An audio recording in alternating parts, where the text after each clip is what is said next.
Olá, pessoas. Meu nome é Janaína. Eu tenho 34 anos. Sou brasileira e moro na Noruega.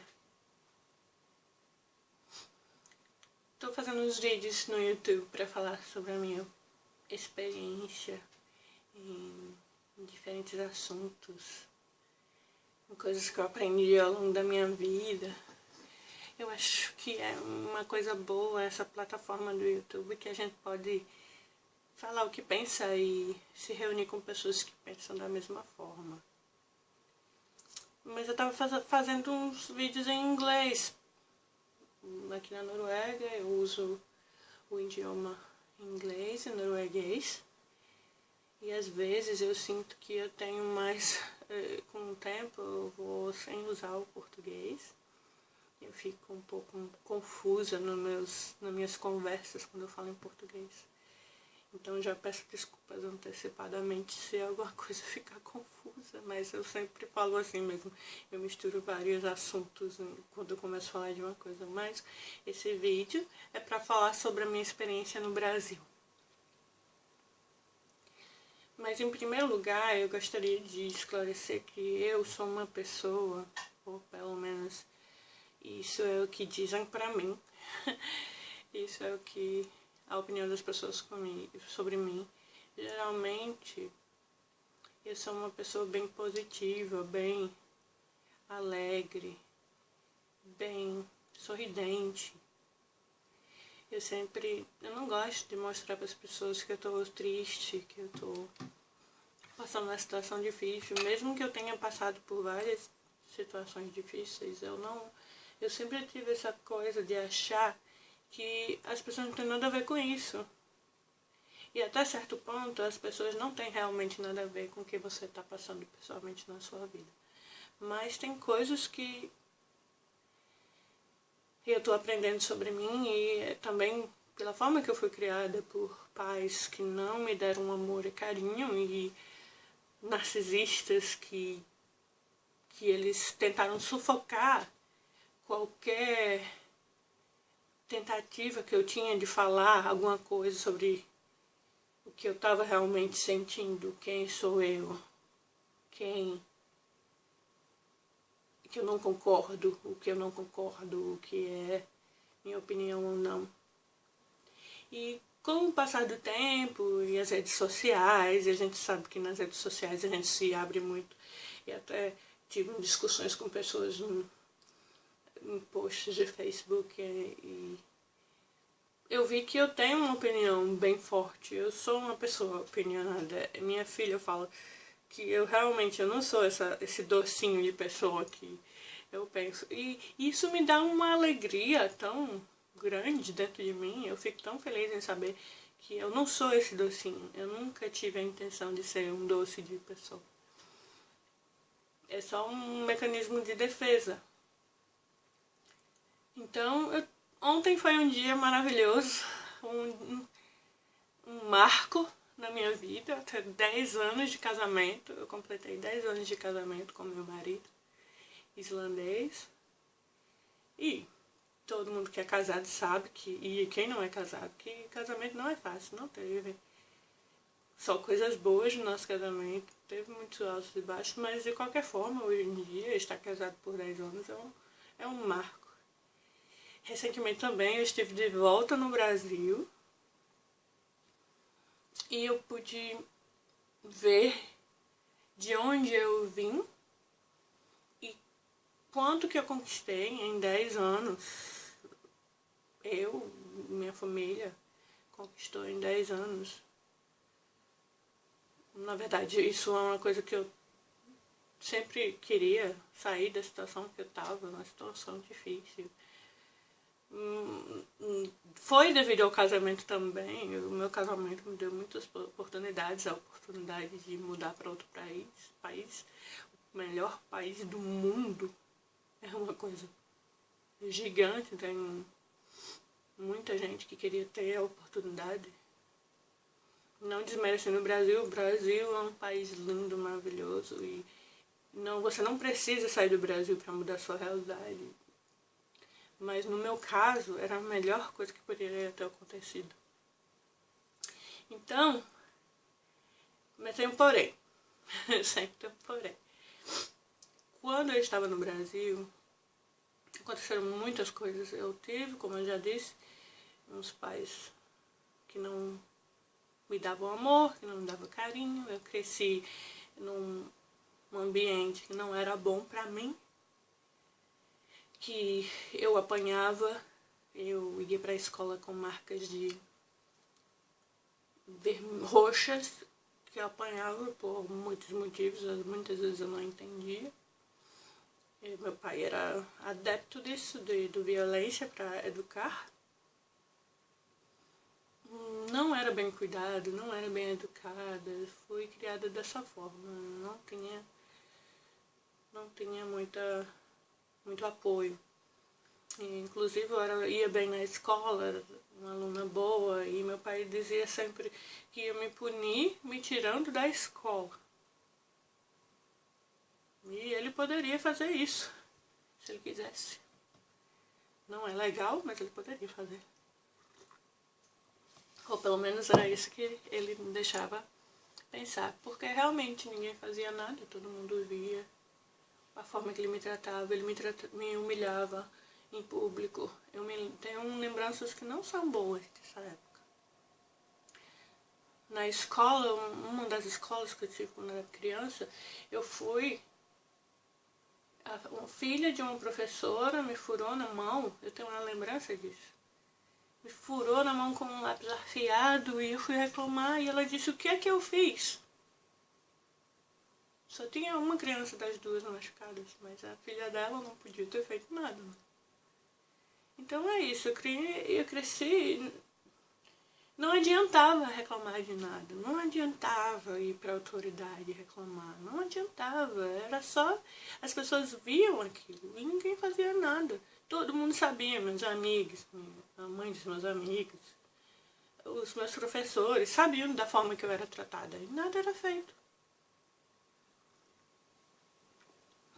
E não há muito tempo no Brasil que foi realmente que existe um banimento de punições para crianças como forma de educar. Aqui na Noruega isso é impossível, até inclusive psicologicamente. Se mesmo que você não bate no seu filho, você tem que parar e pensar se você está agindo psicologicamente violento. E é interessante esse conceito, bem avançado, coisa do primeiro mundo, que o Brasil podia copiar, né? Mas ainda pensam que bater vai ajudar alguma coisa. Eu acho que bater não vai fazer você melhor ou pior. Bater é só uma violência e perpetua a violência. Então ontem também eu estava vendo um vídeo muito interessante que eu coloquei no meu Facebook de uma filósofa que falou que sofrimento é uma coisa boa. Sofrimento é uma coisa boa. Interessante esse conceito. Até porque o que eu vivi na minha vida não dá pra mudar. Não dá pra mudar. Eu não tenho a capacidade de mudar o meu passado. Então, considerar o sofrimento como uma coisa boa e que leva ao seu desenvolvimento é interessante, é um conceito interessante. Mas o que eu não acredito é que você deve buscar o sofrimento, como ela mesma disse no vídeo. Não estou buscando o sofrimento que está me buscando. E hoje em dia eu noto que às vezes eu penso, se a vida não tem sofrimento, tá chato. Às vezes você fica viciado em drama. Viciado em drama. Eu tô tentando me livrar do meu vício em drama. Então, é isso. Cresci assim. Fugi de casa várias vezes. Eu queria viver num mundo que eu não tivesse numa bolha de pessoas que me fizessem mal, mas é difícil de você se livrar disso quando você cresce com isso. É difícil. Eu fugi de casa. fiquei na casa de amigos e fugi, fui pra rua, digo você, menina de rua. O meu sonho era ter nascido órfã. Esse era o meu sonho. Que eu tive conversa com minha irmã, fui no Brasil, eu tive conversa com minha irmã. Ela falou pra mim umas coisas parecidas, não iguais. Eu não vou também expor o que ela disse, mas isso me abriu muitos olhos. Assim, como a experiência foi similar na família. Mas o que eu achei interessante foram alguns familiares que eu não visitei quando eu estive no Brasil. E amigos muito queridos, que eu gosto muito, que eu não visitei quando eu estive no Brasil. Primeiro que não há tempo suficiente. Mas tive muita coisa para fazer. Estou com problemas de saúde físicos, que eu fui checar no Brasil, tive muito tempo gasto em clínica particular. E realmente não foi possível estar visitando todo mundo, mas eu também não queria, porque o que acontece depois de tudo isso, depois que eu cresci, e que fui abusada pelos meus pais, e que ninguém fez nada, e claro, com certeza, é bem normal que isso aconteça. Isso é o ciclo da violência que chamam. Eu me casei bem jovem, com 14 anos. Me casei, me juntei, me emancipei com uma pessoa que também era abusiva. Muito abusiva. As pessoas também sabiam desse abuso. E ninguém fez nada. Ele me tratava mal psicologicamente. Ele me humilhava na frente dos outros. Isso. Hoje em dia eu entendo que é uma coisa normal quando você é criada dessa forma, de procurar um marido também que seja como seu pai, como seus pais lhe trataram, que lhe tratam da mesma forma, que é uma forma familiar para você, que você não... Até hoje eu tenho, quando a pessoa me trata bem, eu fico achando, não tô acostumada com isso. É um conceito diferente para mim. Então essa pessoa, ele me bateu 2, 3 vezes e eu acabei deixando ele porque não dava. Ele não me deixava estudar, não me deixava trabalhar. Então, e acabou partindo para violência física. E eu achei que também já era demais, já estava bom, eu já tinha apanhado muito na vida. O psicológico demorou para entender, mas o físico é bem visível. Então, deixei essa pessoa, claro, não queria me pagar pensão de jeito nenhum, tentei várias vezes, consegui advogado gratuito, justiça gratuita, e entramos com pedidos, ele sempre fugia, como é bem comum no Brasil, os homens quando separam e têm filhos, não assumem sua responsabilidade de pai, nem financeira, nem pessoal de estar presente, nem financeira. Às vezes está presente, mas não assume financeiro, e às vezes nenhum dos dois.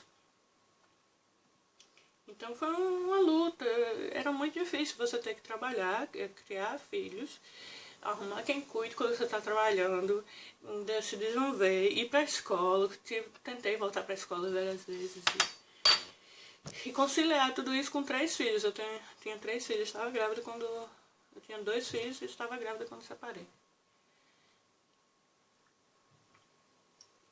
Era bastante difícil conciliar tudo isso.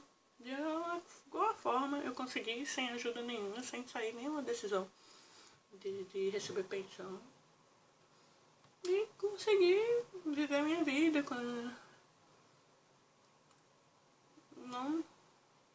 eu sempre tentava e ver se eu conseguia. É só ser uma ajuda extra pra mim. O dinheiro seria uma ajuda extra.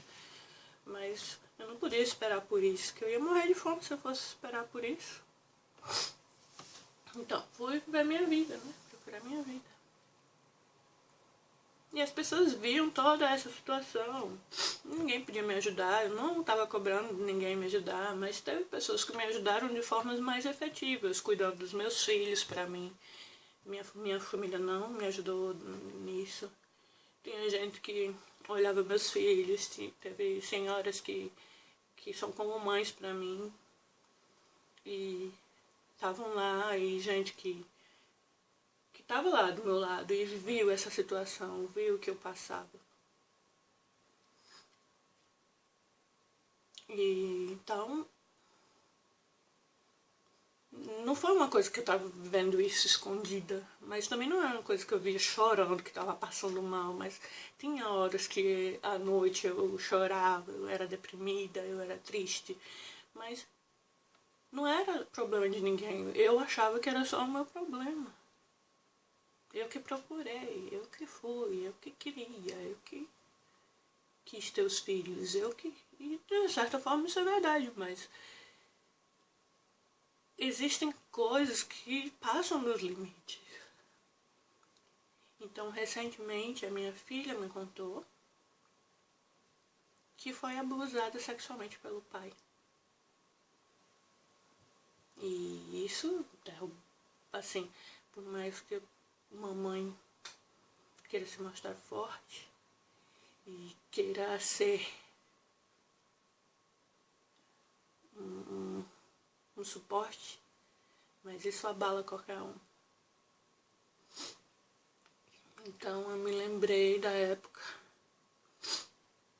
que ela falou que isso aconteceu quando eu estava junto com o meu ex-marido, e ela me contou uma vez que o pai fazia cosquinhas ali, nas partes íntimas dela. Isso foi um dos motivos que eu deixei ele, mas eu apaguei da memória porque eu não queria chegar até lá, eu não queria acreditar que isso tinha acontecido. Mas eu fiz a decisão certa de deixá-lo e de não procurar isso, porque seria muito mais prejudicial para mim e para os meus filhos, para a minha segurança, integridade física e dos meus filhos, do que se eu fosse procurar. A decisão certa foi tentar esquecer. Eu ainda comentei com quem eu trabalhava na época, e eles disseram que eu devia, mas eu achei que não era uma boa ideia, que se tornasse que não era verdade, que não fosse provado, eu estaria muito mais em perigo do que se eu só deixasse ele.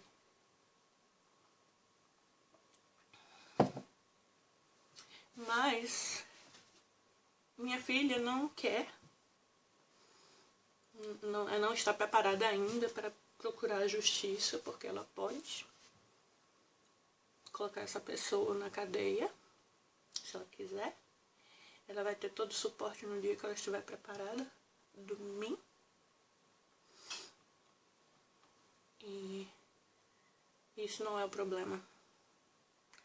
O problema é que eu não conseguia dormir pensando que ele tem uma filha agora, que é na idade.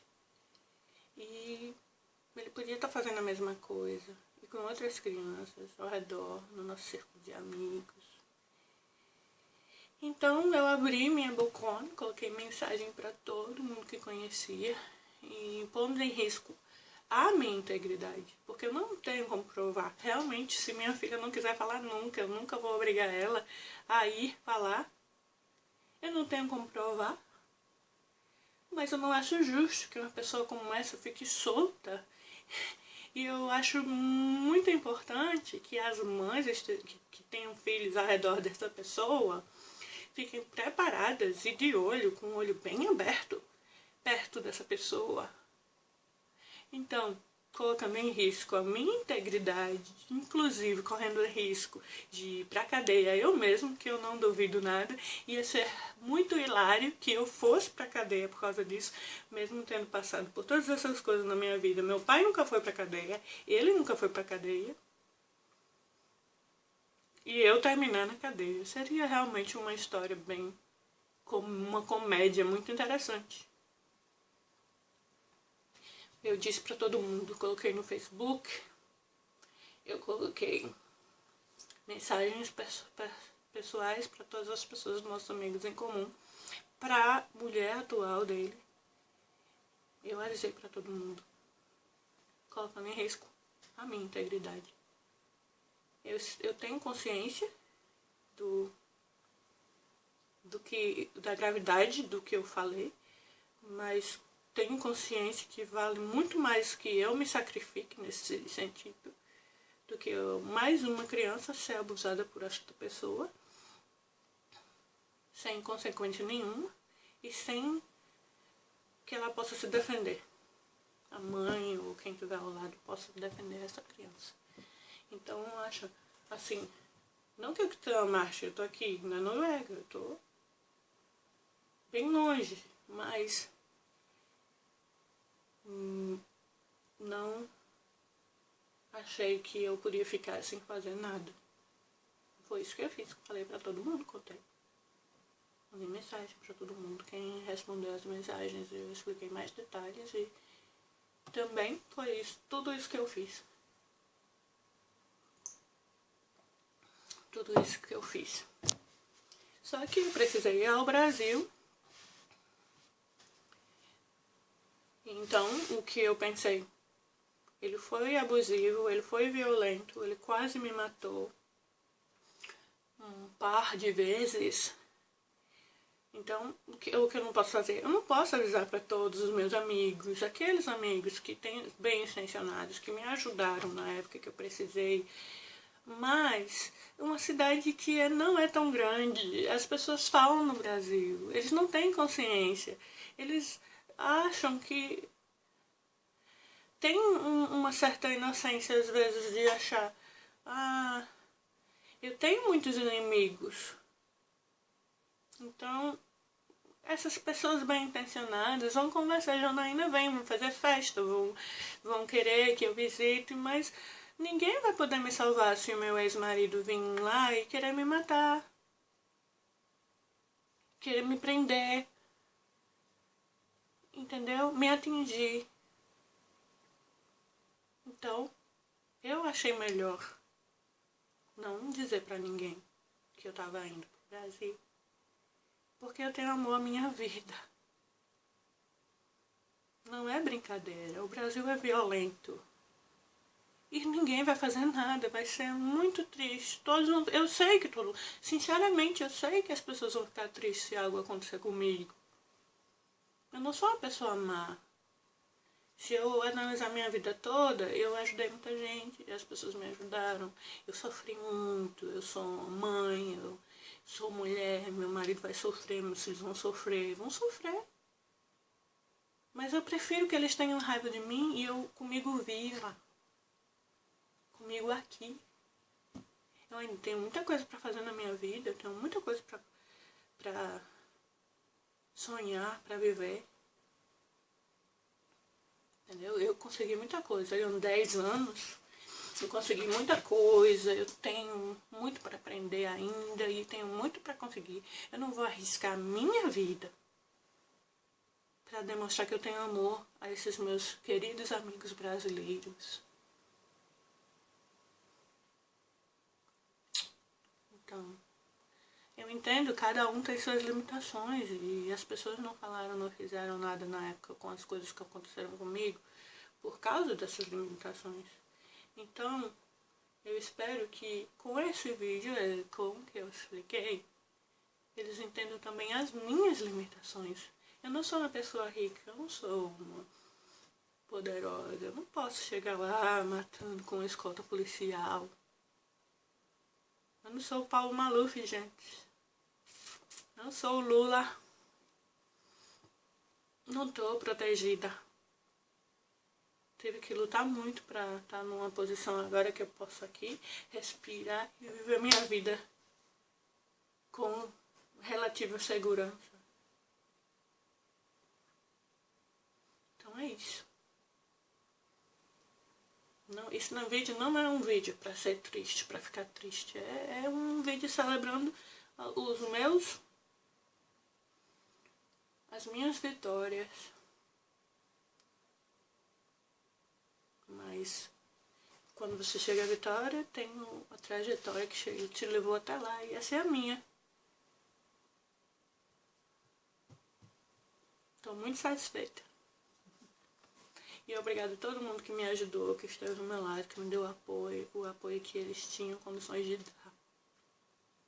E eu amo todos vocês sabem quem vocês são. Então, não fiquem tristes porque eu não fui visitar. Fiquem felizes que eu estou aqui, porque tinha muita chance disso não ser possível com tudo que aconteceu. Então, sejam felizes, tenham um feliz ano novo, que todo mundo do meu círculo de amizades ou não tenha uma análise da vida do jeito que eu tenho tido, de que nem tudo está perdido e que temos muito mais vitórias pela frente. Então, pra todo mundo do Brasil que me conhece, 1000 beijinhos. Tchau, tchau, feliz ano novo.